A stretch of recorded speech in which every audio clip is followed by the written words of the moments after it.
ती ॲडमिट व्हायचा या माध्यमातून. तुम्ही दौरा कधी? नाही, दौऱ्याचं नाही, 13 तारखेपर्यंत नाही. नाही, 6चा हा विषय वेगळा आहे. 6चा कुठला दौरा आहे? 6ला हिंगोलीला आहे दौरा, 7ला मला वाटतं परभणी आहे, 8 नांदेड आहे, 9 लातूर आहे, 10 धाराशिव आहे, 11 बीड आहे, जालना 12 आहे आणि संभाजीनगर 13 आहे. 13 तारखेला जिल्ह्यातला मराठा एका जागेवर येतो. जिल्ह्यातला मध्ये कुठं न थांबता आपल्या लेकरासाठी आपली शक्ती आपण दाखवली पाहिजे. त्या मोर्चात सहभागी होणार? सगळ्याच म्हणा, बीडमध्ये मोर्चामध्ये तुम्ही सहभागी होणार? सगळ्याच, बीडच काय, सगळ्याच. सगळ्या ठिकाणी मोर्चे असणार? हो म्हणजे सगळ्या जिल्ह्यात मोर्चे? हो, 6, 7, 8 असे जे 13 पर्यंत शांतता मोर्चा आहे.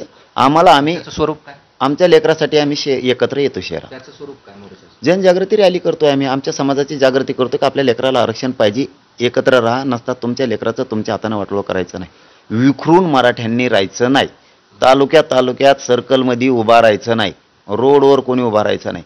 सगळ्या मराठ्यांनी जिल्ह्यातल्या एकाच जागेवर म्हणजे एकाच जागेवर यायचं, एकाच वेळेला यायचं, एकाच दिवशी यायचं आणि सगळ्यांनी यायचं एकजुटीनं ताकदीनं. देशात मराठ्यांच्या एकजुटीचा मेसेज गेला पाहिजे. अजून एखादा सर्वे करणार?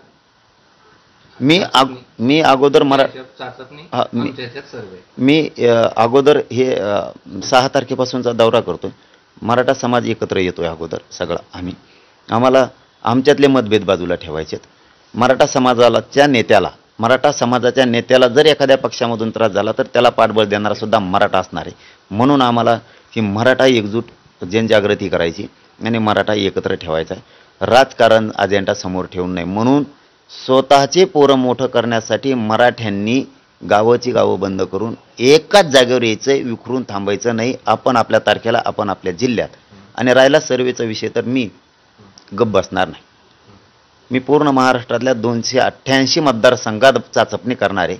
कुठं कसं आहे, कसा मराठा बाऊल किती आहे, कोणाचं कसं आहे, कोणचा उमेदवार म्हणजे द्यायला पाहिजे, कोणत्या समाजात दिला पाहिजे, त्याच्या पाठीशी मराठा समाजानं उभा राहिलं पाहिजे. आणि ते उभा करण्यासाठी मी करतोय. मी आणखीन 6 टप्पे करणार आहे. आता शिकतो 2 टप्प्यात मी चाचपणी केली. हे होते मनोज जरांगे पाटील आणि त्यांनी भविष्यातल्या राजकारणात नेमके कशा पद्धतीनं करणार आहेत आणि महाराष्ट्रातल्या मतदारसंघाचे ते कशा पद्धतीनं मराठा बहुल असतील आणि इतर समाजाची मूठ बांधून किती मतदारसंघात ते निवडणूक लढवता येईल अशा प्रकारचा सर्वे त्यांनी एक केला आहे. आणखी देखील ते करणार आहेत.